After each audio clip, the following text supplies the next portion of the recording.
Dans cette vidéo, nous passerons en revue Autotest Run ATR. La fonction de Autotest Run permet d'automatiser le processus de commissionnement des systèmes VRF. Cela garantit la fiabilité du système, améliore la précision opérationnelle et facilite la validation des garanties prolongées. L'Autotest Run est une composante du Service Manager AIR Stage. Le Service Manager est accessible via un tableau de bord VRF.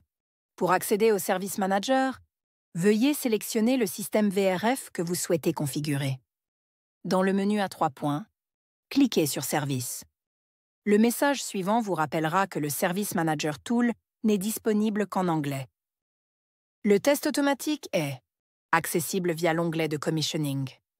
Sur cette page, les utilisateurs peuvent choisir parmi les options de test suivantes: Cool, Heat et Cool and Heat. Une fois que vous avez sélectionné le type de test, le bouton Start Test sera activé. Cliquez sur Start pour lancer le test.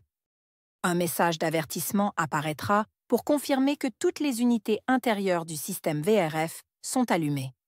Toute modification du système VRF pendant l'exécution du test annulera celui-ci. Une fois le test terminé, les unités intérieures conserveront le même réglage ZFC qu'avant le démarrage du test automatique ATR. La fenêtre affichera la progression des tests. L'ATR prend au minimum 1 heure pour se terminer. Dans la fenêtre, un bouton Stop Test sera disponible pour annuler le test. Si vous cliquez dessus, une demande de confirmation s'affichera. Une fois la confirmation effectuée, le test sera interrompu. Veuillez cliquer sur le bouton Continue pour revenir à la fenêtre initiale. Vous pouvez maintenant voir que le test dans la file d'attente de l'historique des tests a été Terminated. Si le test se termine avec succès, un message de fin de test s'affichera. Cliquez sur Continue. Vous serez redirigé vers la page initiale. Le test que vous avez effectué s'affichera comme Completed. Sur l'écran de l'historique des tests, vous pouvez voir l'heure de début d'un test, son heure de fin, son type de test, son statut de garantie, le résultat du test, ainsi qu'un lien pour consulter les données du test. Vous pouvez cliquer sur Terminated pour voir pourquoi le test a été interrompu. Puis cliquez sur l'icône View pour examiner les données du test. Les données du test peuvent être consultées à l'aide de l'onglet Diagramme, de l'onglet Status List ou de l'onglet Checklist, comme illustré dans l'image ci-dessus. Consultez les données à l'aide des diagrammes et des graphiques.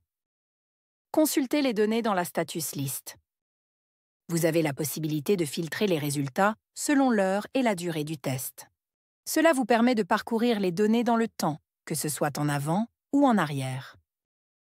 En revenant à l'écran Test History, la dernière colonne, intitulée More, contient un menu à 3 points qui permet de demander une extension de garantie. Une fois que vous avez analysé les données du test et que vous êtes convaincu que le système VRF fonctionne correctement, veuillez utiliser l'option Request Warranty Extension dans le menu pour soumettre les données du test. Après avoir cliqué, vous recevrez un message de confirmation indiquant que le test a été soumis avec succès. Le processus de révision prend généralement quelques jours. Une fois le test soumis pour révision, une icône de statut apparaîtra dans la colonne Warranty Status. Lorsque la révision est terminée, l'icône de statut changera pour indiquer Approved ou Declined. Si le test est refusé, utilisez le bouton Need Help pour demander de l'assistance. Merci de votre attention. Nous vous encourageons à continuer votre apprentissage sur la chaîne AirStage Cloud.